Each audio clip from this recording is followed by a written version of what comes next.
तुकोबाराय विठ्ठल विठ्ठल तुकोबाराय विठ्ठल विठ्ठल तुकोबाराय विठ्ठल विठ्ठल.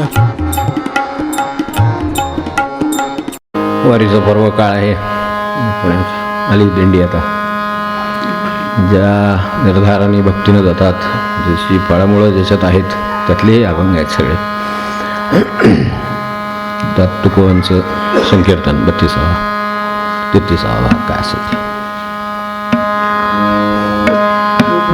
यत्न करिता तेणे काय नव्हे, यत्न करिता तेणे काय नव्हे, जैसे तैसे राहे देवाचे हे देणे, जैसे तैसे राहे देवाचे हे देणे, जैसे तैसे राहे देवाचे हे देणे.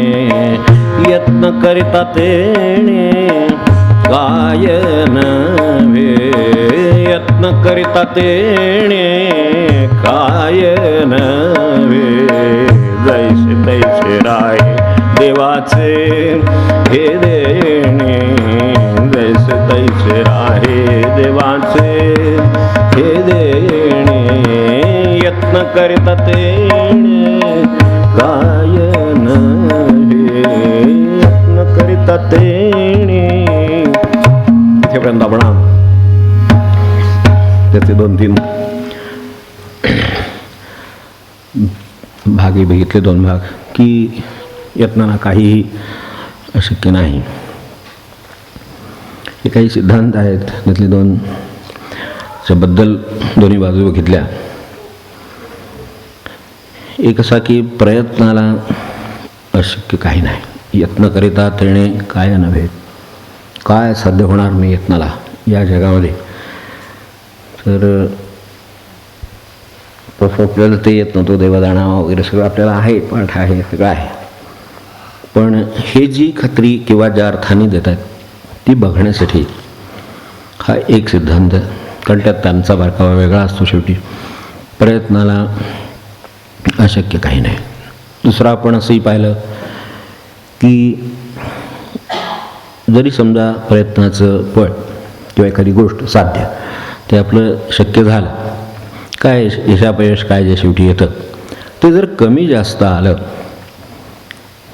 कारण असाही अनुभव आपला आहे, अशी दुष्कर काही नाही हे पण खरंच आहे. पण तरीसुद्धा तसंच तसं प्रयत्न करून तसंच तसं यश माझं दुसऱ्याला नाही, माझं मलाच येत नाही. वेगवेगळ्या वेळी आपल्या परीक्षात वेगवेगळ्या दिल्यात आपण, आपल्याला कल्पना असेल त्यावेळी एवढे मार्क का पडले ना, आता एवढे घडले, हे आपल्याला सांगता येत नाही अशी परिस्थिती असते. तर त्यावेळेला जे यशापयश होतं त्यावेळेला कुठेतरी चित्त खालीवर होतं, त्यावेळेला ते कसं समजून घ्यावं त्यासाठी संतांच्याकडे जायचं. नाहीतर प्रयत्नांनी सगळं माहिती आहे आपल्याला, प्रयत्नावर केवढा भर आहे ते. तिसरं असं आहे की मानवाची जी एक व्यवस्था आहे प्रयत्न आणि त्याचं फळ देण्याची, ज्याच्यात न्याय देण्याची व्यवस्था पण अंतर्भूत आली, तर ही जी कर्मफळाची न्यायाची जी व्यवस्था आहे त्या सगळ्या गोष्टी व्यवहारानं आपल्याला कराव्याच लागतील. आपण त्यातच वावरतो आणि त्यातच वावरावं, काही बिघडत नाही त्याने. पण हे करीत असताना त्या सगळ्या व्यवस्थांच्या मागे अजून एक काहीतरी व्यवस्था आहे की जी खरी व्यवस्था आहे. ह्या तर बदलत राहतात. जसं एखादं सरकार बदलावं, एखाद्या सत्तेवरचा माणूस बदलावा, एखाद्या ठिकाणचा विभागाचा प्रमुख बदलावा, ऑफिसमधली माणसं बदलावीत, बॉस बदलावीत, तसं हे सगळं आहे. मूळ व्यवस्था त्याच्या मागे उभी असते, तेव्हा ती कायमच राहते. हे जसं व्यवहारात आपण पाहतो तसं या सगळ्या ज्या मानवी व्यवस्था आहेत, निसर्ग व्यवस्था आहेत, या सगळ्याच्याही मागे परत एक व्यवस्था आहे. कारण निसर्गात सुद्धा आपल्याला आढळून येतं की पेरलं तर तेवढंच उगवेलच आहे, पेरणारा तोच, माती तीच, पाऊस तसाच पडला, पण तेवढंच उगवलं नाही, कमी उगवलं जास्त उगवलं, काहीतरी झालं. तर असं जे होतं त्याच्या मागं कोणती व्यवस्था आहे, ती अंतिम कुठली तरी न्यायव्यवस्था किंवा कर्मव्यवस्था असली पाहिजे. तिचं स्मरण करावं हा तिसरा सिद्धांत. ह्या 3 गोष्टी झाल्या. तेव्हा त्याचं स्मरण करावं म्हणजे आता आपल्याला आठवण असेल, प्रभाते म्हणे रामचिंतेचं जावं. छान, आपल्याला तो पाठच असतो आणि म्हणतो पण आपण, प्रभातेच म्हणे रामचिंतेचं जावं असं मात्र त्यात म्हटलेलं नाही आहे, पण चुकूनचं असल्यासारखं वाटतं. पुढे सुद्धा वैखरी आधी असं म्हटलंय ना, आधी रामावं असं म्हटलंय, दिवसभरासाठी आहे ते खरं म्हणजे. पण विनोबाजी म्हणाले, मागे एकदा बोललो तसं झालेलं आहे खरं, की सकाळी उठून म्हणण्याचे जे श्लोक आहेत त्यासाठी समर्थांनी हे जणू काही लिहून ठेवलं असं वाटतं. सकाळी उठून प्रभाते म्हणे रामचिंतेचं जावं एकदा म्हणून झालं, म्हणजे सकाळचं काम झालं थोडक्यात. तर तसं काही नाही, त्यासाठी ते लिहिलेले आहेत असं अजिबात समजायचं कारण नाही. प्रभाती स्मरावा कशासाठी म्हटलं तर प्रभात म्हणजे सुरुवात झाली म्हणून कुठल्याही कर्माची सुरुवात झाली तर प्रभातच झाली त्या कर्माची, तिथे सुद्धा त्याचीच आठवण ठेवावी. मग महाराज म्हणले ते आपल्याला माहीतच आहे की तुमच्या आमच्या प्रयत्नामध्ये एवढाच फरक आहे. म्हणले सगळे प्रयत्न शेवटी संपले की शेवटी तुम्ही दैव आठवतो नाही तर देव आठवतो, तर ते आम्ही ते नाही करीत. प्रयत्नांना सुरुवात करतानाच देवाला स्मरून सुरुवात करतो, मग पाहिजे वेळे प्रयत्न करतो. मग जे येईल ते ज्याला स्मरून सुरू केलं त्याने दिलंय समजतो, आधी समाधान नंतर समाधान. हे ज्याला साधलं त्याला साधलं, नाहीतर मग आपल्या धडपड सगळी करायची आणि मग शेवटी जे येतं त्यावेळेला मग ते नको असलं तर देवाची आठवण व्हायची आणि झालंच तर अहंकार व्हायचा. हे दोन्ही चक्रात अडकल्यासारखं होतं. म्हणून सुरुवातीला त्याचं स्मरण करावं. म्हणजे आमच्या तेवढाच आपल्या प्रयत्नात दोघांच्या स्मरणात फरक आहे. आम्ही आधी स्मरण करतो, मग सुरुवात करतो, मग जे येईल ते फळ त्याचं पुन्हा एकदा त्याचं स्मरण करतो. तर सगळं झाल्यावर स्मरण करता, त्यापेक्षा असं करा असं महाराजांचं म्हणणं. तेव्हा शेवटी तो नाईलाज का इलाज म्हणतात शेवटी, कारण शेवटी नाईलाजच होतो. आपल्या प्रपंचात साधा अनुभव येतो, व्यवहारात रोजच्या तर साधा आपल्याला आपल्या मनासारखं ती गोष्ट काय करायची ती करता येत नाही, तर हे आपल्याला अगदी नेहमी अनुभवायला जर येतं तर हे नाईलाज का इलाज म्हणून शेवटी मग काहीतरी करायचं. तर तसं ते नाही आहे, इलाज की सुरुवात आहे असं आहे. खरं सांगायचं तर हे इलाज करण्याची सुरुवात जहाँ से होना है वह होना है, जिथून सुरुवात व्हायला पाहिजे ती परमेश्वराकडून व्हायला पाहिजे, त्याच्या स्मरणाने व्हायला पाहिजे. मग आपलं काय चाललंय ते दिले तेवढी सगळी शक्ती बुद्धी वापरून प्रयत्न पुढे. तेव्हा हे ह्यातलं जाताना लक्षात ठेवण्यासाठी, हे कशासाठी लक्षात ठेवायचं तर आत्ता जे सिद्धांत बघितले त्यात 2-3 गोष्टी उरतात ज्याचा उलगडा या अभंगाच्या सहाय्याने आपल्याला अधिक करून घेता येईल असं वाटतं. एक तर उद्या आपली जास्त संबंध प्रापंचिक गोष्टींचे आहेत, रोजचा व्यवहार त्याच्यासाठी अडकलेला आहे. पारमार्थिक ज्यांना काही करायचं आहे, आपण काय स्मरण भजन पूजन नाम काय करीत असाल जे असेल ते, पण त्याचा संबंध फार येत नाही आहे. हे सारखा संबंध ह्या प्रापंचिक गोष्टींचा आहे.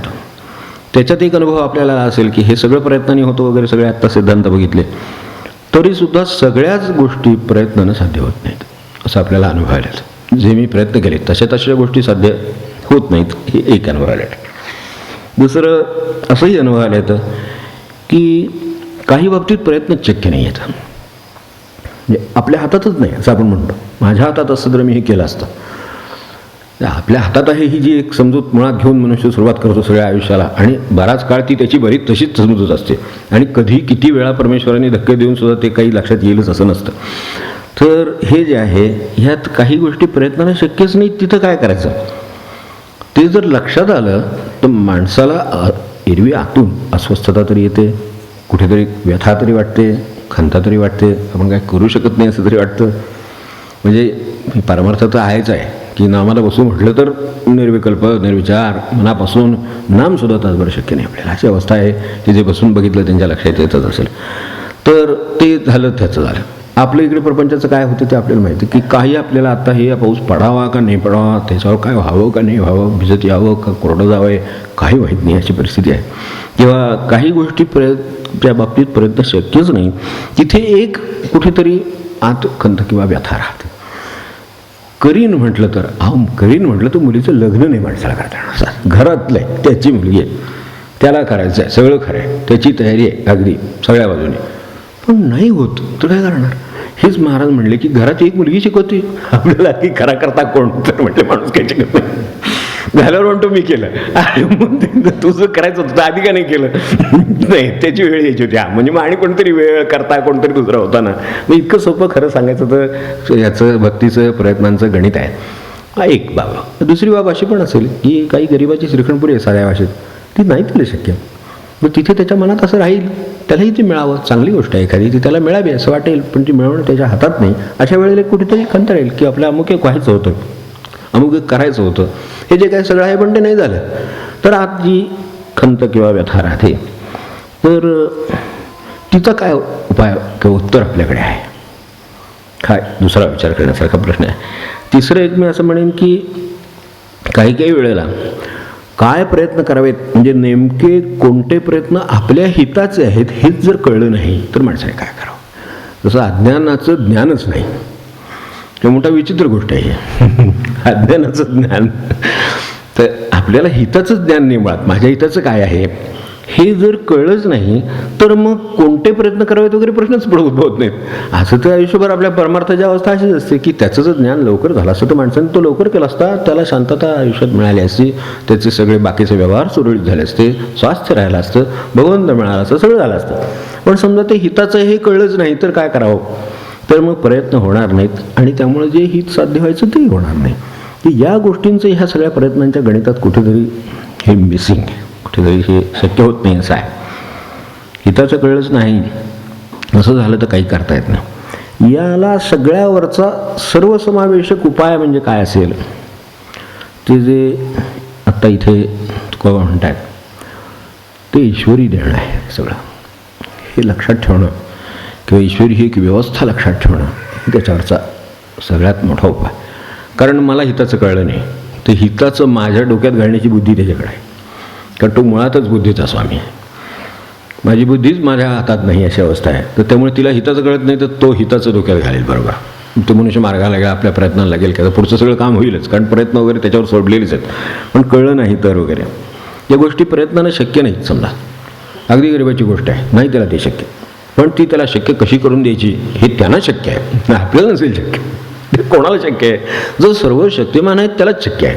हा सर्व शक्तिमान यातली जगातली कुठलीही मानवी व्यवस्था नाही, पण ती आपल्याला माहिती की कशी कोलमडून पडते, कशी येऊन निघून जाते, कशी ती अस्तंगत होते, सगळे प्रकार आपण बघतो. मग ह्यातली कुठली निर्णायक आहे व्यवस्था, कुठली अंतिम आहे, कुठली सर्व शक्तिमान आहे, कुठली नाही आहे, कुठली तरी आहे मात्र, कारण जग चालू आहे.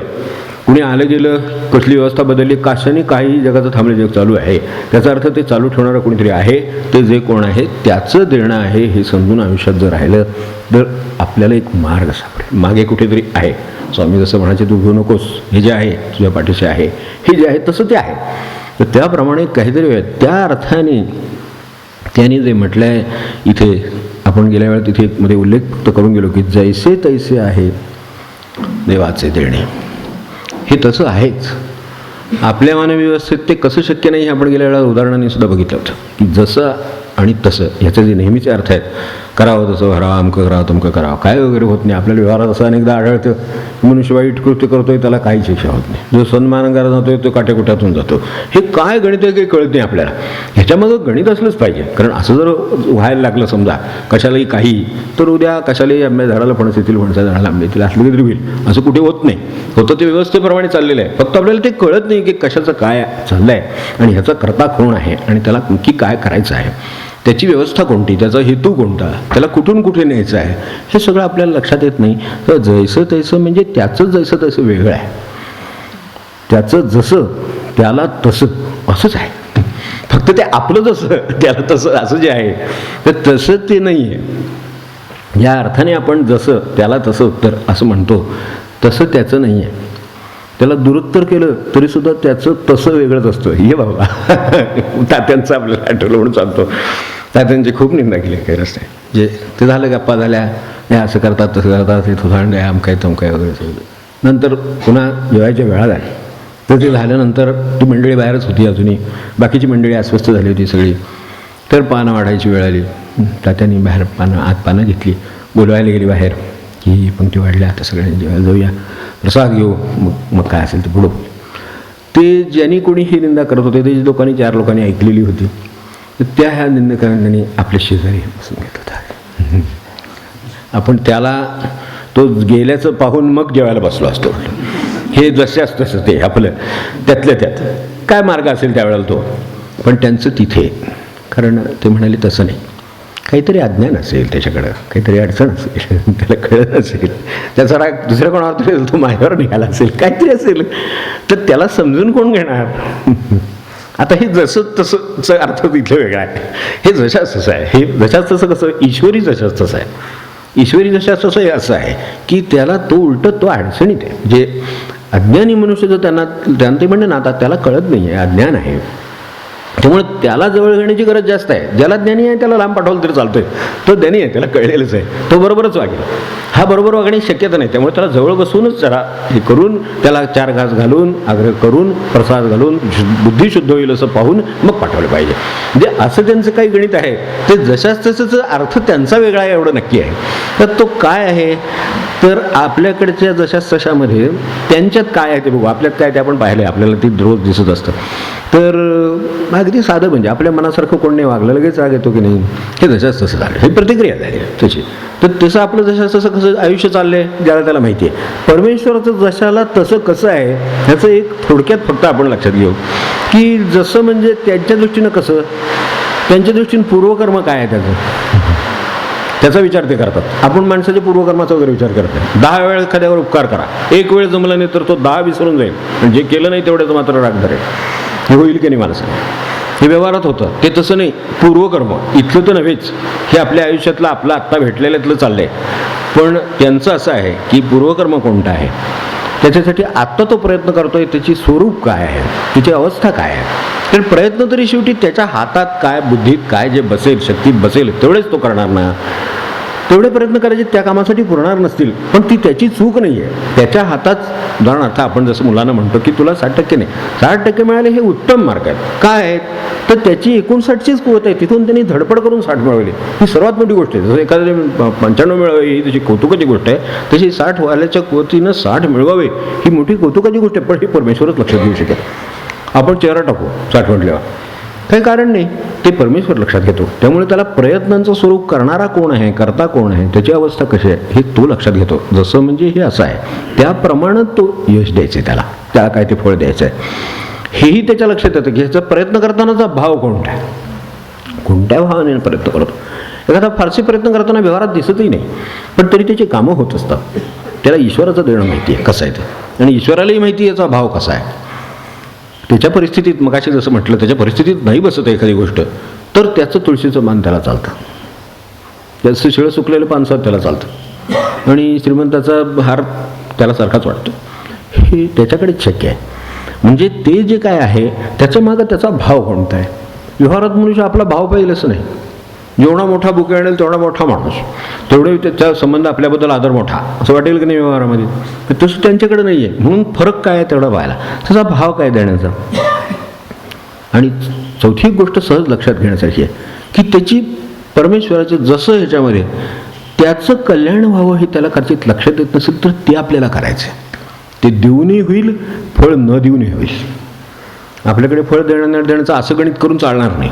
हा व्यवहाराचा भाग झाला सामान्य माणसाचा. परमेश्वराचं जसं म्हणजे असं आहे की त्याचं कल्याण करायचं आहे, तर त्यासाठी त्याला एखादी गोष्ट द्यावी की ती रोखून धरावी किंवा देऊ नये हे त्याला कळतं. मग त्यावेळेला ते सगळं लक्षात घेऊन तसं मग देणं, तसं फळ, असं त्याचं गणित आहे. आपलं गणित एकाचं एक असं आहे, तसं नाही. त्याची अशी 3-4 आहेत, त्याच्याबरोबरीनं मग त्याचं फळ असं आहे. तेव्हा त्याला द्यावं किती, त्याला कोणतं फळ द्यावं, त्याच्या अकल्याणाचं असलं तर देऊ नये. तो प्रयत्न करीत असला तरी, एखादा प्रयत्न करीत असतो पण फळ देत नाही परमेश्वर. हे का देत नाही, व्यवहाराने तर त्याला मिळाले पाहिजे, पण तरीसुद्धा व्यवहाराचं गणित तिथे लागू नये. परमेश्वर म्हणतो कल्याणाचं नाही आहे म्हणून दिलं नाही आहे, त्यामुळे ते न देण्यात त्याचं हित आहे. हे झालं. आणि इतकं करून परमेश्वर द्यायचं ते अकल्याणाचं रोखतोच, कल्याणाचं देतोच, आणि त्यातही सगळं जे होतं त्यावर तो त्याला पुन्हा समाधान देतो. हे परमेश्वरच दृष्टी. आपल्या देण्या घेण्यानं कधी कोणाचं समाधान झालं नाही. घरात झालंय का मला सांग. लांब कशाला झाले पाहिजे, घरच्यांसाठी एवढं करतो, पुढे तुम्ही माझ्यासाठी काय केलं, परत सकाळी उठून म्हणतील का काय सांगता येत नाही. हे काय ते काय, कोणाकडे काय, शेवटी परिस्थिती तीच राहते. तुम्ही आमच्यासाठी काय केलं, काय मुलं विचारतील सांगता येत नाही, वडील कसं वागला म्हणतील सांगता येत नाही, काय कोण कसं सांगता येत नाही. तिथं त्याचं तसं नाही. इतकं सगळं करून ते जे फळ परमेश्वराचं देणं म्हणून जर फळ असेल, आणि आपण जर त्याचा विचार केलेला असेल किंवा हे तुकाराम महाराज जी म्हणतात ते लक्षात ठेवलेलं असेल, तर त्या देण्यामध्ये जे दिलेलं असेल त्यात समाधान पण असतं. त्यामुळे ईश्वरी देणं म्हणून ज्यांनी स्वीकारले ते समाधानात असतात. त्यांना काय दिलेलं आहे, त्यांना कदाचित आजार दिला असेल, त्यांना रोग दिले असतील, त्यांना कदाचित अपयश दिलं असेल. मी नकारात्मक बाजू सांगितल्या. यशात उत्तम यश दिलं असेल तरीसुद्धा ते समाधानच आहेत जितकेच अपयशात आहेत. हे काय आहे, तर हे देणं ईश्वरी आहे, त्यांनी ओळखलेलं आहे म्हणून ते समाधानात राहू शकतात. जग असं राहू शकत नाही. जग त्याच्या त्या सुखदुःखावर त्याच्यासारखं चित्त खालीवर आहे. इकडे तसं काही नाही. नाही दिलं तरी समाधान आहे, दिलं तरी समाधान आहे. का आहे तर ते ईश्वरी देणं आहे. ते जशाच तसंच असणार आहे. म्हणजे आपलं जसं काही होतं त्याच्यात काही भावात कमी पडला असेल, कदाचित माझ्या ते अकल्याणाचं असेल, त्यासाठी दिलं नसेल. त्यामुळं मग जी प्रापंचिक जी माणसाची दुःख आहेत किंवा त्रास आहेत त्यांना उत्तरच मिळालं. ईश्वरी देणं म्हटल्यानंतर ते लक्षात ठेवायला हे जैसे तैसे राहे देवाचे. आता हे जर समजा, कारण कल्याण ही गोष्ट खरोखर खरं सांगायचं तर माणसाच्या म्हणजे बुद्धीच्या आटोक्यातली सुद्धा नाही आहे. कल्याण कशात आहे नक्की? कल्याण म्हणजे जीवनाचा प्रातःकाल. मुळात अगदी शब्दाने अर्थाने बाहेर झालं तर आपल्याला माहिती असेल तर जीवनाचा प्रातःकाल जिथं झाला तिथून पासून तो विचार करतो आहे. तो त्याचा शेवट कुठे आहे तिथपर्यंत विचार करतो. त्यात आपला जीव म्हणून आपला कल्याणाचा प्रातःकाल कुठला आणि त्याचा शेवट मुक्तीचा काल कुठला, हे एवढा विचार तो करतो. काय याच्यातलं मानवी बुद्धीत बसणार माणसं? म्हणून कल्याण एक करू शकेल तर भगवंतच करू शकेल. आई वडील सुद्धा कल्याण करतील, पण काय करतील जास्तीत जास्त की माझं जसं झालं म्हणजे चांगलं झालं, काय घरदार झालं, लग्न झालं, शिक्षण, तसं तुझं पण एकदा झालं म्हणजे आम्ही सुख.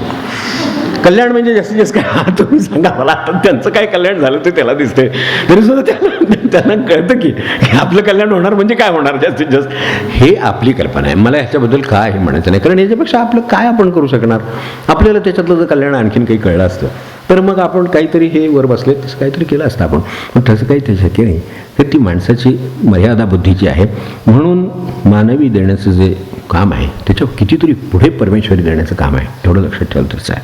आता फक्त याचं एक दोन गोष्टी पाहू याच्यातल्या, की प्रापंचिक प्रयत्न आपण म्हटलं की सगळ्याच गोष्टी साध्य होत नाही.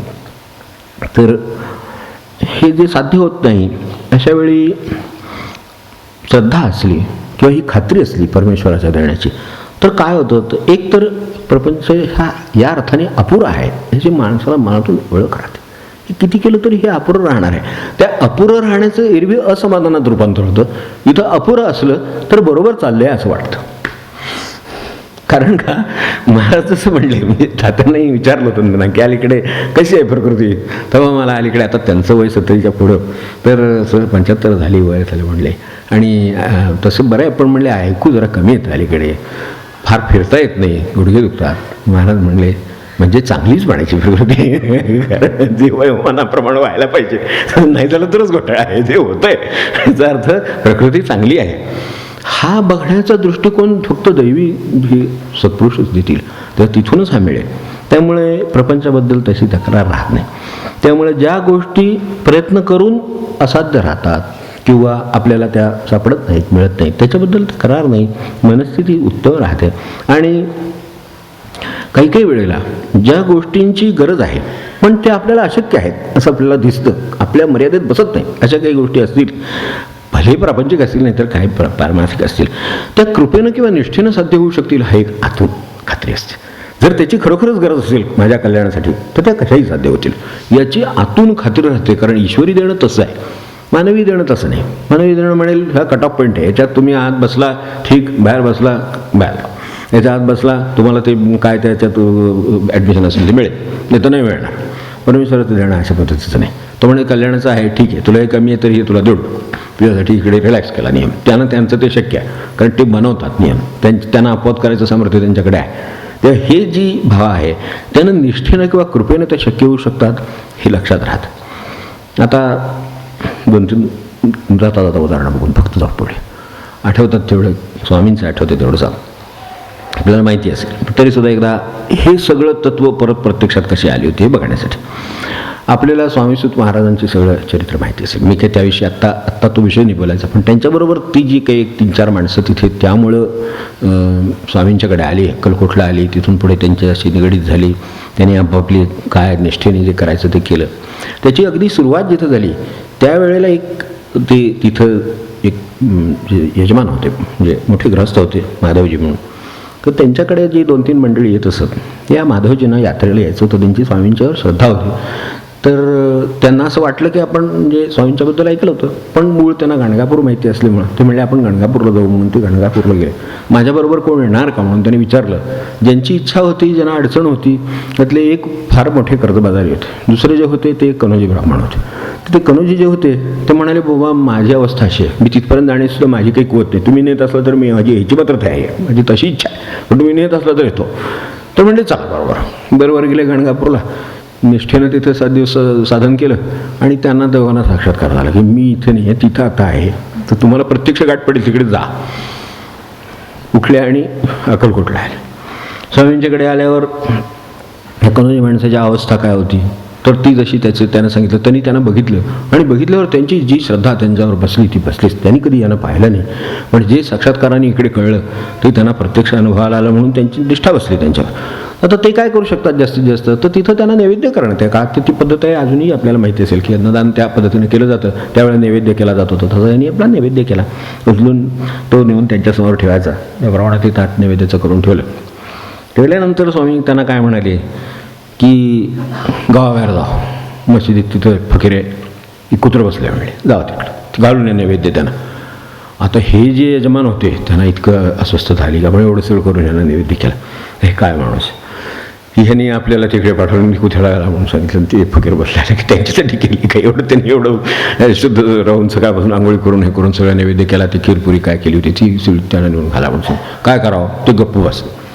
हे जे होते ते म्हणले त्यांनी आपल्याला काय सांगितले, तिकडे नेऊन घाल. उचललं ताट गेले तिकडं आणि ते मशीद जाऊन त्यांना नैवेद्य घातलं. तिथे ते येताना बघितल्यावर ते म्हणले, देखो स्वामी जे प्रसाद भेजा आहे, ते कुत्रे मांडीवर बसवलं. त्याला म्हणले, देखो स्वामीने प्रसाद भेजा आहे. हो, त्यानं बोलावून घेतले, तिथले प्रसाद खाऊन घेतला, आपण घालला, त्याला खाल्ला, त्यात शिल्लक ठेवला आणि म्हणले ते स्वामीजी को वापस भेजतो. त्यानं पाठवून दिला परत स्वामीजींच्याकडे. अक्कलकोट स्वामीनं पाठवून दिला परत. ते ताट उचललं. हे म्हणले ते काय आपल्याला काय कळलं नाही, आपण आपलं त्याने दिलं, यांना नेऊन दिलं, ह्याने दिलं, त्यांना नेऊन दिलं, त्यांच्यासमोर ठेवलं. ते म्हणले अभि प्रसाद खाओ. दोघांनाही सांगितलं अभि प्रसाद हो गया है, आप खाओ. ते तर ह्यांना जास्तच आणखीन यजमानांना जास्तच अस्वस्थता आली की आता हे जाऊन आलं आणि ते फकीर ती कुत्रं, म्हणजे आता आणखीन काय बघायला नको. तर ते काही त्याच्यातलं कळलं नाही. ते आपले मागं राहिले. हे म्हणले ह्यांनी सांगितले आपल्याला आपणच प्रसाद बनवला, आपणच त्याला जाऊन घालून आलो आहे आणि हे आता आपल्याला सांगताय आपण खावा किंवा आपण खाऊया. त्यांनी ते जी काय खीरपुरीतलं थोडं राहिलं होतं ती खीरपुरी खाऊन स्वच्छ केली सगळं. तर ते झाल्याबरोबर प्रसाद संपला, नमस्कार केला. तेव्हा स्वामी त्यांना काय म्हणाले की तुम्ही मुंबईला जा, तुम्हाला 10,000 रुपये तिथे मिळतील. त्यांचं बरोबर 10,000 कर्ज झालं होतं, कर्जबाजारी होते, ते 10,000नंच होते. मुंबईला म्हणले 10,000 कर्ज तुझं मिळून जाईल तुम्हाला.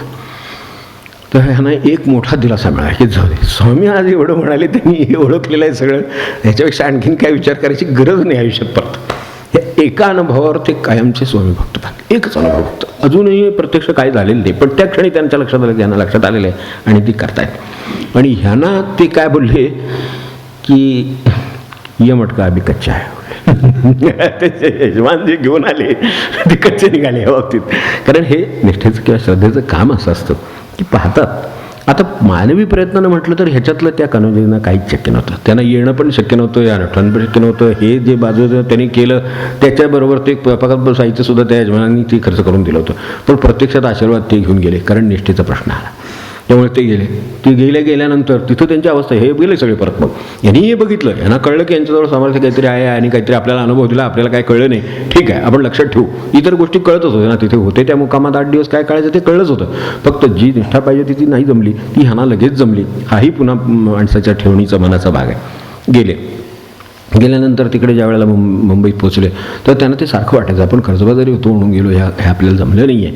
आणि तिथे त्यांनी आपल्याला आशीर्वाद दिला आहे. तर रोज असं वाटतं की असं कोण देणार 10,000 उठून कोणाला. आणि या गोष्टीला तर 150 वर्ष झाली. ह्या 100-150 वर्षापूर्वी 10,000 रुपये म्हणजे आजचे काय असतील ह्याची कल्पना करणं सुद्धा अवघड आहे. असं कोण उठून कोणाला देणार. ते काय पाहायचे फक्त की माणसं मोठाचे बंडल घेऊन ते श्रीमंत लोक जातात येतात, तर असं कोणाला तरी बंडल एखादं पडेल आपल्याला ते मिळेल. जास्तीत जास्त कल्पना करून काय करणार. मानवी म्हणून मी सारखं जे म्हणतो ईश्वरी मानवी थोडंसं फरक. तर ते गेले आणि असे रस्त्यानं ते फिरायला लागले की कुठं काय पडते का, कुठं काय पडते का, असं त्यांना वाटते कुठेतरी एका रस्त्याच्याकडे एखादं म्हणलं स्वामी म्हणले ते करवेल. आणि असं फिरत असताना त्यांना एकदा एका क्षणी असं वाटलं, गल्लीतून जात असताना या घरासमोर आपण उभं राहावं असं स्वामी म्हणतात. त्यामुळे घर बंद होतं, काही नव्हतं तिथे, घर बंद होतं, घरासमोर उभं राहावं असं वाटलं. तर त्यांना असं वाटतं स्वामी आपल्याला म्हणतायत इथे थांब, आता नाहीतरी आपण फिरतोच आहे. आपल्याला वाटतं स्वामी म्हणतात थांबूया.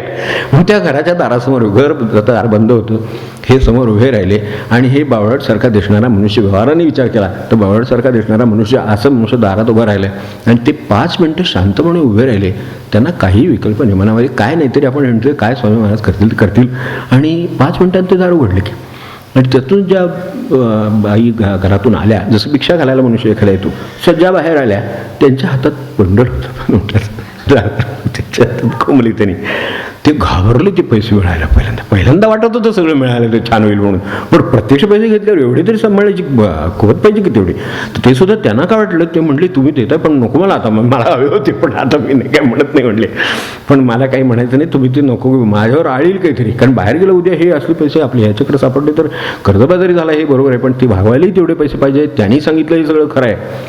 ते म्हणले तुम्ही काळजी करू नका, ते मी दिलेत आणि ते माझं गुप्तदान आहे, हे असं मी सांगेन, तुम्हाला माहिती नसेल तर पुढचं सांगून ठेवतो. त्यांचं काय झालेलं आहे, त्यांचे यजमान वारले, ते भाटिया म्हणून परिवार होता, त्यांचे यजमान वारले होते, ते गेले. त्यावेळेला जाताना त्यांनी सांगून ठेवलं होतं सगळं माझं कार्यकारण विधी काय ते झाल्यानंतर 10,000 रुपये गरजू माणसाला व्यक्तीला दान करायचे आहेत. तर त्यांनी विचारलं कुणाला करायचे, ते म्हणले दारात येऊन जो गरजू उभा राहील शांतपणे त्याला करायचे.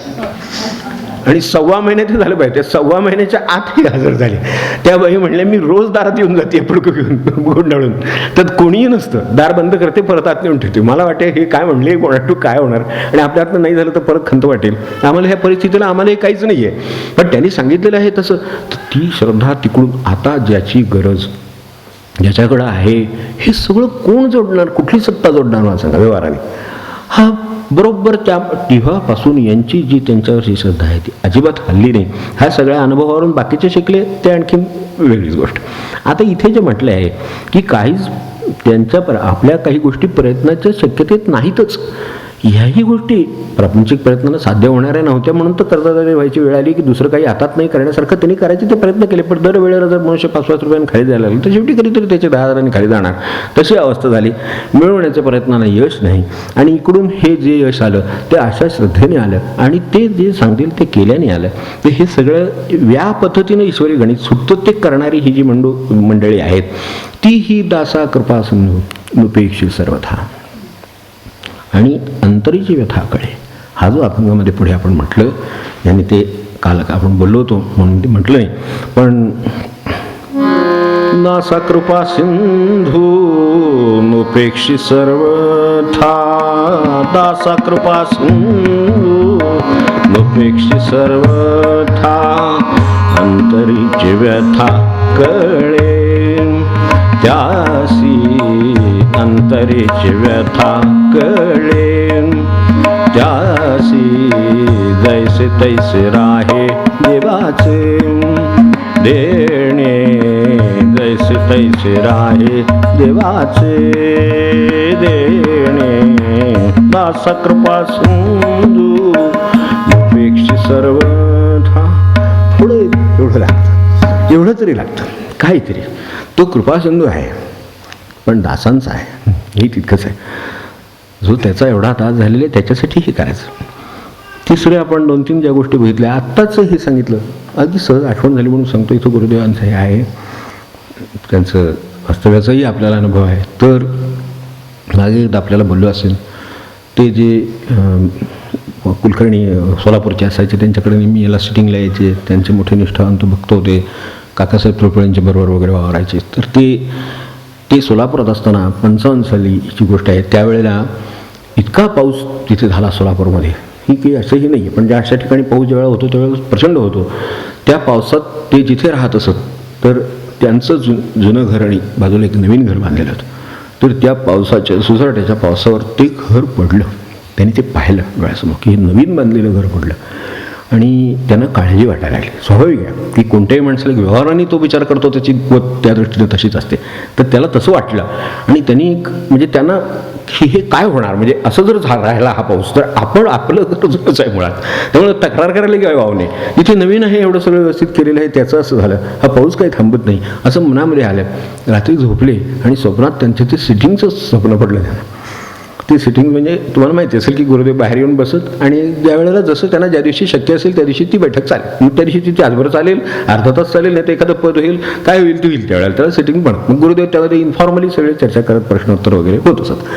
तर ते सांगताना त्यांना ते सिटिंगचे स्वप्न पडलं. त्यात गुरुदेव बाजूला बसले होते आणि गुरुदेव त्यांना बाजूच्या माणसाला ते वाचायला ध्यानगीता, ती गीता वाचायला दिली होती आणि त्याच्यातले ध्यानगीता त्यांनी जे बाजूला काढलेले तर त्या भागातलं ते भाग वाचत होते आणि त्यांनी तो वाचणारा जो वाचन करीत जे होते ते ग्रस्त तिथपर्यंत आले. नाही कल्याण करत गच्छत दुर्गतीम तात गच्छते, हा श्लोक त्यांनी वाचला आणि गुरुदेवांनी त्यांच्याकडे बोट केला. आपल्याला माहिती आहे की कल्याणाचे जे प्रयत्न परमेश्वराच्याकडून कल्याणाचे प्रयत्न सुरू असतात तेव्हा यातला परमेश्वर कधीही त्याला दुर्गतीला जाऊ देणार नाही अशा अर्थाचा जो श्लोक आपला नाही कल्याण करत गच्छत दुर्गतीम तात गच्छते, तर त्याची दुर्गती किंवा नुकसान किंवा त्याचं कधी होणार नाही अशा अर्थाचा श्लोक आला. गुरुदेवांनी त्यांच्याकडे बघितलं, हे त्यांना स्वप्नात दिसलं. तेव्हा आता हे झाल्यावर ते जागे झाले. सकाळी उठून त्यांनी काकासाहेबांना गाठले. काकासाहेबांना म्हणाले असं असं माझ्या स्वप्नात दिसलं. तर म्हणले तुम्ही कसल्या काळजीत होता का? तर म्हणले होतो. मग तुम्ही गुरुदेवांना ती सांगितली होती का? नाही म्हणले मी इथंच आहे, मी गुरुदेवांच्याकडे गेलोच. ते ह्याच्यात जे आहे तुकोबांचं म्हणजे हे लोक काय हे आता ते जगून गेले आपल्यासमोर नाहीत, हे जगलेले आपल्यासमोर आहेत. म्हणून मागो देणे परी माय जाणे वर्म, मागो नेणे परी माय जाणे वर्म, बाळाने विश्रम पावो काही, बाळाने विश्रम पावो काही, मागो नेणेवर काही नाही, मागो नेणे परी माय जाणे वर्म, बाळानिधी श्रम पाहो काय. तेव्हा अंतरीची व्यथा काय किंवा जरी आपल्याला सांगितलेलं आपण नसलं काय तरी त्यांना ते कळतच असतं. आपण नाही मागितलं, बोललो नाही आहे, पण त्यांना ते कळतं. हे साठी तुका म्हणले हे मानवी व्यवहारात अवघड आहे. मानवी व्यवहारात अर्ज करून सँक्शन होणार नाही. बसत असला तरी याची खात्री नाही आपल्या कुठेही कसलाही विषय असू दे आपला तर ते होणार नाही. पण हे असं झालं तेव्हा काकासाहेब पुढे म्हणाले की तुमच्या मनात जी काही व्यथा किंवा तुमच्या मनात जो काही अडचण पुढे दिसत होती तुम्हाला तर तुम्ही ती मागितली नाहीत, सांगितली नाहीत, हे सगळं खरं आहे. पण व्यथाही त्यांना कळते, त्याचं काय करायचं तेही कळते. त्याचा अर्थ एकच की तुम्ही आता त्या जुन्या घर असलं तरी त्याची काही काळजी करू नका. काळजी करायची वेळही आली नाही. पाऊस पाहिजे तेवढा पडून गेला, पाऊस त्यासाठी थांबला नाही.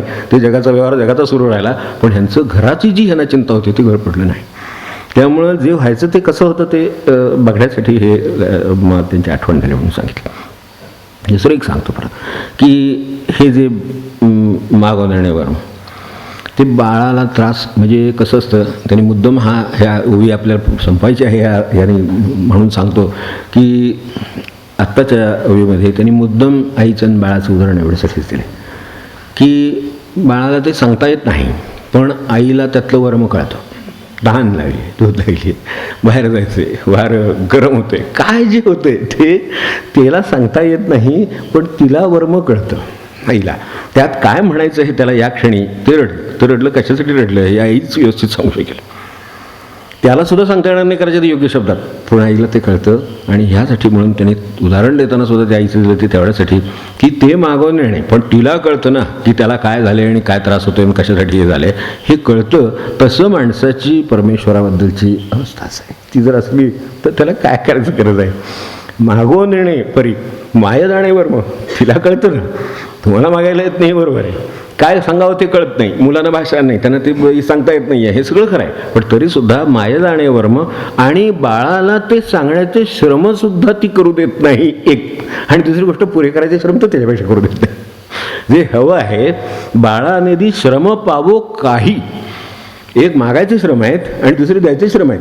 ते मागायचे श्रम देऊ देत नाही आणि ते देण्याचे श्रमही पडू देत नाही, ते पुरं करण्याचे श्रमही पडू देत नाही. म्हणून बाळाचं दूध पडतं किंवा पाणी पडतं किंवा त्याला काय असेल तर तहानलं असेल तर ते होतं, उकडत असेल तर वारं घालते. हे काय आहे तर हे या पद्धतीनं परमेश्वराचं सगळं चालतं. आता याला एक आहे की हितच कळलं नाही तर शेवटचा एक मुद्दा तेवढाच फक्त राहायचा. हितच कळलं नाही तर काय करायचं. हितच कळलं नाही तर माणसाकडून योग्य प्रयत्न होतील वगैरे सगळं पुढे राहणारच. आपण सुरुवातीला ते पाहिले. तिसरी अडचण त्याच्यातली आहे तर आपल्याला आता ज्यांचंही सांगत होतं त्या तिथं नंतर आता इथं ह्याच्यात मधला इतिहास काही घेत सांगितला नाही किंवा का आपल्याला माहिती आहे, पण स्वामीसुत महाराज ज्यांचा आपण हा अभंग म्हणतो नेहमी, स्वामी देई हे चिदान नित्यचरणांचे दर्शन, तर त्यांनी दिलेल्या त्या पादुका त्यांनी 14 दिवस स्वामीने घालून ठेवल्यात आणि मग परत दिल्यात. असं कोणाचं त्यांनी कधी काय घेतलेलं नाही, ती एकच तेवढी गोष्ट की अशी इतकी काळ त्यांनी ठेवून दिली. एखाद्या दिले असतील भेट, पण ही असं नाही केलेलं कोणाचं. आणि त्याला त्यांनी बोलवून आणि ते तसे व्यवहाराने करकून या भाषेमध्ये विचार केला तर, पण त्यांच्यावर एवढं प्रेम आणि त्यांना ते दिलं, तू हे चालव म्हटले. आणि ते कांदेवाडीत वगैरे त्यांनी आश्रम काढला, पुढे आपल्याला माहिती असेल. तर मुंबईला जा म्हणले परत आणि तिथे ते हे ठेवलं. तर तिथेच त्यांनी स्वामीसुत हे नाव त्यांनी दिलं. तू माझा सुत आहेस असं ते म्हणले, त्यामुळे त्यांचे सगळे अभंग स्वामीसुत म्हणून आहे. त्या सुतमागे ह्याची दानं वगैरे ते जे आहे त्याच्यात ते त्याचंच आहे सगळं. तर बाकीचा त्यांचा इतिहास कधीतरी होईल. तर त्यांच्या तिथं एक गृहस्थ सोनी म्हणून राहत असत, नाना सोनी म्हणून त्यांच्यासमोर राहत असत. ते तिथली जी मुंबई म्युन्सिपाल्टी होती त्याच्यात नोकरीला होते. तेव्हा स्वाभाविकपणे एक स्वभावाचा भाग असतो, त्यामुळे त्यांना ते त्यांची स्वामींना ते ओळखत, त्यांच्यावर त्यांची श्रद्धा होती, त्याबद्दलही काही प्रश्न नाही. पण ह्या स्वामीसुतांचे त्यांनी त्यांच्याकडे ज्या पादुकात स्वामींनी दिल्या होत्या सांभाळायला, आणि त्यांनी आपला मुलगा म्हणून तू स्वामीसुत म्हणून तुला तू स्वामीसुत म्हणून ओळखतील आणि तू माझा सुत आहेस असं त्याने त्याच्या मुलगा आहेस असं सांगून त्यांना पाठवलं होतं. तो जो मठ आणि तिथे जी उपासना होती त्याच्यावर त्यांची श्रद्धा नव्हती. त्यांना ते वाटेन, बरोबर वाटेन, मग त्यांच्या निंदा ते करीत. आणि हे सगळं झालं तरी ते अक्कलकोटला त्यांच्या वेळेला त्यांचं काय ठरलेलं असेल त्यावेळेला वर्षातून ते जात.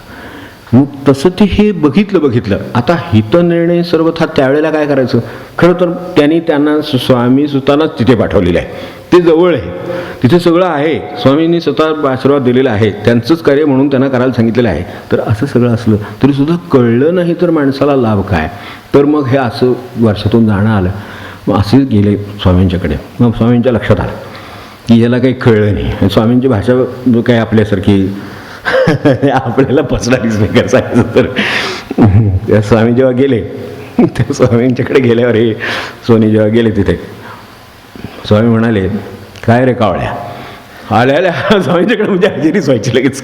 काय रे कावळ्या म्हणते. का झालं की स्वामींच्याकडे आले की त्यांच्यासमोर नमस्कार घालायचे साष्टांग आणि समोर डोळे मिटून स्वामींचं ध्यान करत बसायचे. म्हणली इथे जे बघण्यासारखं डोळे मिटून बसलायस त्यापेक्षा तिथं जो बसलाय ज्याला पाठवलाय त्याच्याकडे डोळे उडून बघ म्हणले. आणि तिथं म्हणले तुला मुद्दाम म्हटलं तू काळासारखा टोचा मारतोयस, त्याच्यापेक्षा तू डोळे उडून बघितलंस तर तुझं कल्याण तू करून घेशील, त्याच्यासाठी त्याला तिथं पाठवलेलं आहे. तर तू तुझ्या डाव्या उजव्या हाताला आहे, तर तू असं कशाला करतोस. तेव्हा हे स्वामींचे शब्द असल्यामुळे पुढे जाण्याची प्रार्थना नव्हती. त्यांना काय कळायचं ते कळलं. नमस्कार घातला, पुन्हा अक्कलकोटला नाही गेले. ते सरळ स्वामी महाराजांच्याकडे गेले, नमस्कार घातला, म्हणले की आता माझं काय कल्याण असेल ते तुम्ही करा.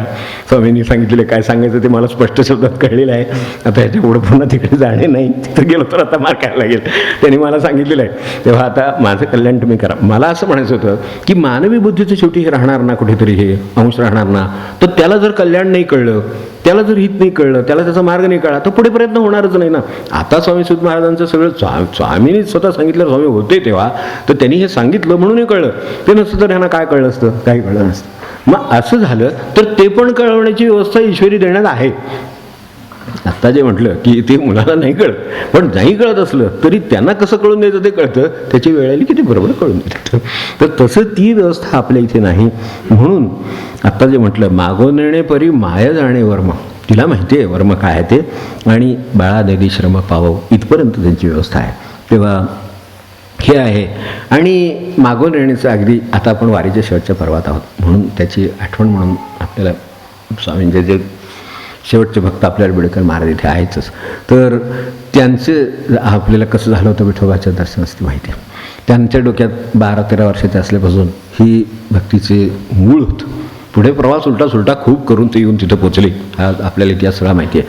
पण मुळात 12-13 वर्षाचे असताना बरोबरचे 4 सवंगडी गोळा करून त्यांनी ठरवलं की इथनं दिंडी जाते, आपण त्याच्याबरोबर हे पुण्यातच होते, घरची काही परवानगी देणार नाही. त्यामुळं आपल्याच गोळा केले आणि 4 लोकांच्या सोबतीने बाहेर पडले.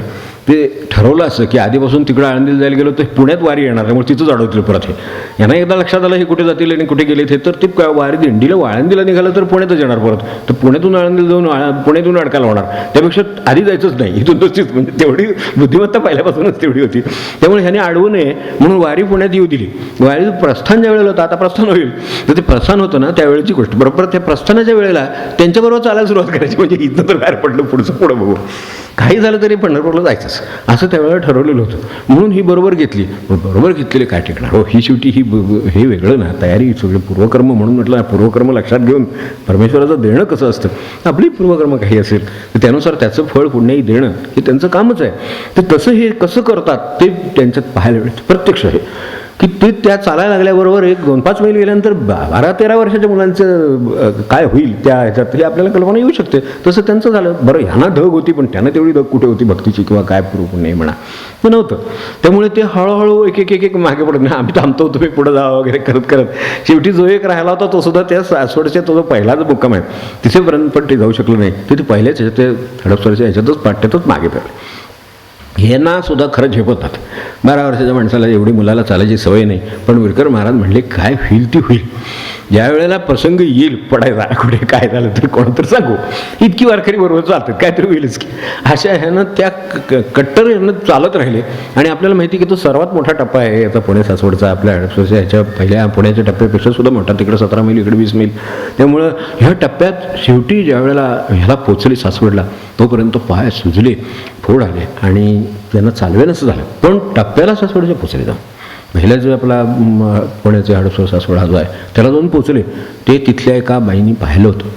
तर त्या म्हणले पोरगं चालतंय, याच्याबरोबर कोण दिसत नाही, तो कसं तुम्हाला जायचं आहे असं म्हणली. ती काय म्हणली ठीक आहे तर जायचं आहे, पण हे अशा अवस्थेत तू चालू नाही शकणार, तुझ्याबरोबर काळजी घ्यायला कोणी आहे का, कोण नाही म्हणले थांब.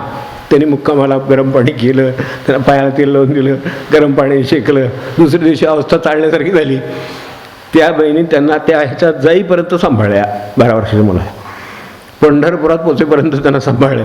आणि पंढरपुरात घोटाळा झाला मात्र, कारण पंढरपुरात एकदा जवळ आल्यानंतर आपल्याला माहिती आहे की वाखरीच्या ठिकाणी काय होतं आणि कोण कोणाचं नाही अशी अवस्था होते. तिथे पुढे कोण कुठे जातो आणि तो परत कसा जातो ह्याचा सुद्धा पत्ता लागत नाही. जी काही मूळ माणसं कोण व्यवस्थितली 4 असतील ती राहतात एकत्र, बाकीचं काही राहत नाही. अशा अवस्थेत ते म्हणले आता तिथं गेल्यानंतर मग 12 वर्षाच्या मुलाची पंचायत झाली. त्या सांभाळणारे आणणारे गेले, ते बाजूचे वारकरी सगळे निघून गेले. अशा अवस्थेत ते म्हणले आता तिथं गेल्यानंतर मग 12 वर्षाच्या मुलाची पंचायत झाली. त्या सांभाळणारे आणणारे गेले, ते बाजूचे वारकरी सगळे निघून गेले. ते आपापल्या वाटा फुटतील तिथं मनुष्य जातो पंढरपूरला जवळ आल्यानंतर ही आपल्याला कल्पना असेल. त्यामुळं पुढे काय करायचं हे कळेना. आता इथून पुढं काय, इथपर्यंत ह्यांनी सगळ्यांनी बरोबर आणलं, सांभाळलं, सगळं झालं. तिथे गेल्यानंतर त्यांनी त्या लोकांच्या रेट्याबरोबर देऊळ गाठलं कसं तरी आणि देवळाच्या कोपऱ्यात रडत बसलं. आता पुढे ह्या सगळ्या ह्याच्यात कुठलं ते पांडुरंग कोण प्रवेश देणार, तिकडं काय शक्यता आहे दर्शनाची. आणि आज आपल्याला परंपरा माहिती की आज आता इतके लाखो लोक जातात, ते 10 लाख लोक असल्यानंतर पद्धतच अशी आहे की कळसाचं दर्शन घ्यायचं आणि चंद्रभागेला जमली नमस्कार करायचा, पाणी लावायचं, निघून यायचं. हे आता संख्येच्या ह्यानं झालं. ही गोष्टीला 100 वर्षापूर्वीची गोष्ट आहे, त्यांना आता त्यांची शताब्दी याच वर्षी. तर त्यामुळं आपल्याला कल्पना असेल तर त्यावेळेची ही गोष्ट तिथे त्यावेळेला हे शक्य होतं, पण गरजेचं प्रमाण होतं ना, ते ह्यांना पेळणारं नव्हतं, 12 वर्षाच्या मुलाला पेळणारं नाही. तर त्यामुळे ते मंदिराच्या बाजूच्या ह्याच्यात दरवाजाच्या तिथं कोपऱ्यात रडत बसून राहिले. तर कोणी लक्ष द्यायला त्यांना जो तो आपलं दर्शन कसं होईल, त्या बारीत कसं जाईन ह्या सगळ्या नादात. आणि बडवयन मंडळीन त्यांचं सगळं तिथं प्रसाचं हे, तर त्याच्यात ह्यांना काय कोण लक्ष देईना. थोडा वेळ गेला आणि ह्याला पंचा झाला, कंपरेला पंचा, डोक्याला एक पंचा गुंडाळलेला बंडी, याचा एक काळा माणूस आला. त्यांना धरलं. काय करतो तू, कशासाठी झालास म्हणलं आल्यासाठी आला. जो काय रडतोच काय झाला, बरोबर कोण नाही का, नाही म्हणलं. काय होतं, कशासाठी रडतो, भूक लागली का, नाही कशासाठी म्हणलं दर्शनासाठी आलं, दर्शन होत नाही मला, हे सगळे लोक कोण जाऊ देत नाहीत. चल म्हणलं, त्याला जे बकोटीला धरला त्या सगळ्या गर्दीतून त्याला बरोबर विठोबाच्या पायावर घातलं. हे बिडकर स्वतःवर काय सांगितलेलं की त्या विठोबाच्या पायावर घातलं. तर बाजूचे मंडळ म्हणले दक्षिणेचं प्रश्न आहे ना, ते सुद्धा त्याची दक्षिणा कुठं आहे, त्यांनी आधी दिली आहे म्हणले. चला त्याला धरला बाहेर काढलं. म्हणलं तर दर्शन झालं ना, चल बाहेर गेल्यानंतर म्हणले ते बाहेर गर्दीतनं बाहेर आणून सोडलं मंदिराच्या बाहेर. हे बघ मी तुझा वडवा असं लक्षात ठेव, मला विठोबा वडवा म्हणतात, मी दक्षिण द्वारात असतो, सगळ्या देवतांची दर्शन झाली की तिथं ये, मग तुझी पुढची व्यवस्था करतो. कोण करणार मला सांगा, कोण नाही करायचं. पण जर श्रद्धा असेल तर तेव्हाच काय आता सुद्धा हे करत. मागो नेणे परी माय जाणे वर्म, मागो नेणे परी माय जाणे वर्म, बाळाने दिश्रम पावो काही, बाळाने दिश्रम पावो काही, जैसे तैसे राहे देवाचे हे देणे, जैसे तैसे राहे देवाचे हे देणे. तिथे दक्षिणद्वारात ये म्हणले, दक्षिणद्वारात पुन्हा कोण भेटते, कोण नाही. तेव्हा तिथून पुढे त्यांनी जे सांगितलं तिथं आल्यावर तुझी व्यवस्था करतो, तिथे एक अत्यंत प्रेमळ वारकरी भेटले. त्यांनी ओळखलं हे कोणाचं काहीतरी कल्याण झालं. ते म्हणले काय झालं, असं माझं सगळं झालं आणि कोणतरी विठवा म्हणून इथले बडवा होता, त्यांनी मला दर्शन दिलं. तू भाग्यवान आहेस म्हणले, पुण्यही घेऊन आला, तुला जे भेटला तो आज जाऊन जो भेटला तोच बाहेर भेटला. त्यांनी हे सगळं तुझं केलंय, आता तूच माझ्याकडे राहा, माझी पुण्य आहे. त्यांना 8 दिवस पंढरपुरात त्यांनी स्वतःच्याकडे ठेवून घेतलं. वाट खर्चाला पैसे दिले, सोबत बघून दिली. 12 वर्षाची पोरग आहे, सोबत बघून दिली पुण्याला आणि पुण्याच्या गाडीत बसून दिली तिकडे.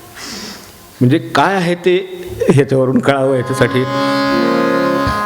बाळाने दिश्रम पावो काही, बाळाने दिश्रम पावो काही, जैसे तैसे राहे देवाचे हे देणे, जैसे तैसे राहे देवाचे हे देणे.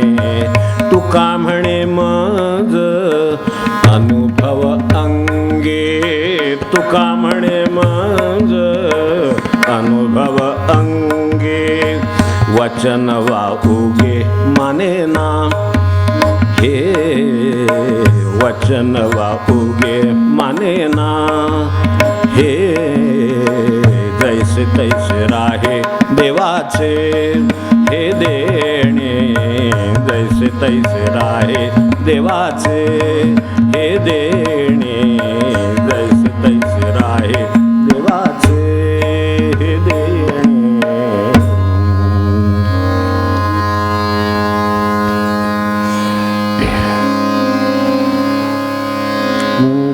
वरदार विठ्ठल श्री ज्ञानदेव तुकाराम पंढरीनाथ महाराज की. आपल्याला एवढं ईश्वरी देणं असतं जगामध्ये, घेणारे असतात, अनुभव घेणारे आहेत. एवढं पटो खळो आणि आपला प्रवास हो. यापेक्षा या भंगावर आता ज्याचं सांगायला वेळ नाही, इथं आपली वेळ संपली आहे.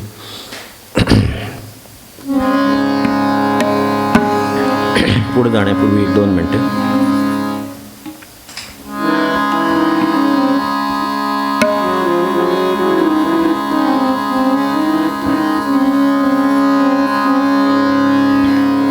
पुढच्या शनिवारचे वेद आहेत, रविवारचे वेद आहेत. पुढच्या रविवारी महिन्याची ज्ञानेश्वरी त्यांची इच्छा असेल त्यानुसार जे असतील त्यांच्या पद्धतीनं जशी त्यांना अभिप्रेत जशी होईल तर पुढच्या रविवार शेवटचा म्हणून. आणि पुढच्या शनिवारी आपण जशी महाराजांचे शताब्दीचं वर्ष म्हणून गेल्या वर्षी केलं तसं आत्ताही इथं आत्ता टेंबेस्वामींची शताब्दी होती. आपल्याला जे आणखीन एक अधिकारी सत्पुरुष इथे आहेत तर त्यांच्या शताब्दीचं वर्ष आहे, त्याचीही आता ही बरोबर 14 साली हे समाप्त होते. आपल्याला इतर काही करता आलं नाही, पण निदान काहीतरी या आठवडा त्यांचं स्मरण आणि व्हावं म्हणून सुरू आहे. त्या दिवशी काही जो जादा करता आला तर विचार बघूया आता शनिवारी काय शक्य होते. तर काही नाही म्हणता आलं तर निदान त्यांच्या त्रिपुरीतलं एक भाग तरी आत्ता म्हणून आणि थांबू आज.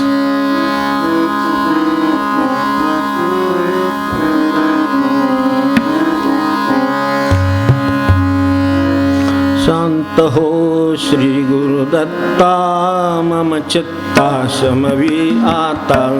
शांत हो श्री गुरुदत्ता मम चित्ता शमवी आता. तू केवळ माता जनिता सर्वथा तू हित करता.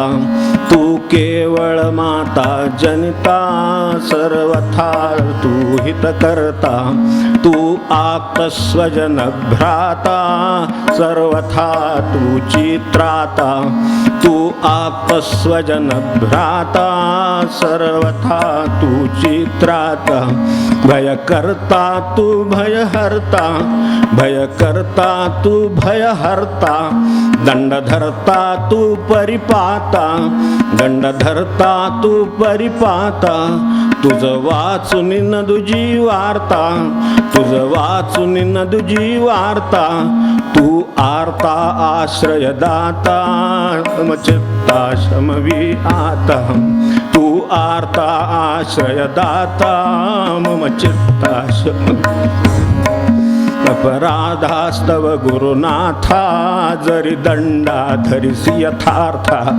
अपराधास्तव गुरुनाथा जरी दंडा धरिसी यथार्था तरी आम्ही गाऊनी गाथा तव चरणी नमवू माथा तरी आम्ही गाऊनी गाथा तव चरणी नमवू माथा तू तथापि दंडिसी देवा तू तथापि दंडिसी देवा कोणाचा मग करू धावा कोणाचा मग करू धावा सोडविता दुसरा केव्हा सोडविता दुसरा तेव्हा कोण दत्ता आम्हा त्राता चित्ता शमवी आता शांत हो श्री गुरुदत्ता मम चित्ता शमवी आता तू नटसा होऊन कोपी दंडिता ही आम्ही पापी तू नटसा होऊन कोपी दंडिता ही आम्ही पापी पुनरपि चुकत तथापि आम्हावरी नच संतापी पुनरपि चुकत तथापि आम्हावरी नच संतापी गच्छत स्खलनं क्वापि गच्छत स्खलनं क्वापि असे मानुनी नच हो कोपी असे मानुनी नच हो कोपी निज कृपालेशाओपी निज कृपालेशाओपी आम्हावरी तू भगवंता मम चित्ता शमवी आता आम्हावरी तू भगवंता मम चित्ता शमवी तव पदरी असता ताता आडमार्गी पाऊल पडता तव पदरी असता ताता आडमार्गी पाऊल पडता सांभाळून मार्गावरता आणिता न दुसरा त्राता सांभाळून मार्गावरता आणिता न दुसरा त्राता निज ब्रीदा आणून चित्ता निज ब्रीदा आणून चित्ता तू पतित पावन दत्ता तू पतित पावन दत्ता वळे आता आम्हा वरता वळे आता आम्हा वरता करुणा घन तू गुरुदत्ता मम चित्ता शमवी आता करुणा घन तू गुरुदत्ता मम चित्ता आता सहकुटुंब सहपरिवार दास आम्ही हे घरदार सहकुटुंब सहपरिवार दास आम्ही हे घरदार तव पदी अर्पू असार संसार सहित हा भार तव पदी अर्पू असार संसार सहित हा भार परिहरिसी करुणा सिंधो परिहरिसी करुणा सिंधो तू दीनानाथ सुबंधो तू दीनानाथ सुबंधो आम्हा अघलेशन बाधो आम्हा अघलेशन बाधो वासुदेव प्रार्थित दत्ता मम चित्ता शमवी आता वासुदेव प्रार्थित दत्ता मम चित्ता शमवी आता शांत हो श्री गुरुदत्ता मम चित्ता शमवी आता शांत हो श्री गुरुदत्ता मम चित्ता शमवी आता शांत हो श्री गुरुदत्ता मम चित्ता शमवी आता सद्गुरुनाथ महाराज जानकी जीवन स्मरण जय जय राम.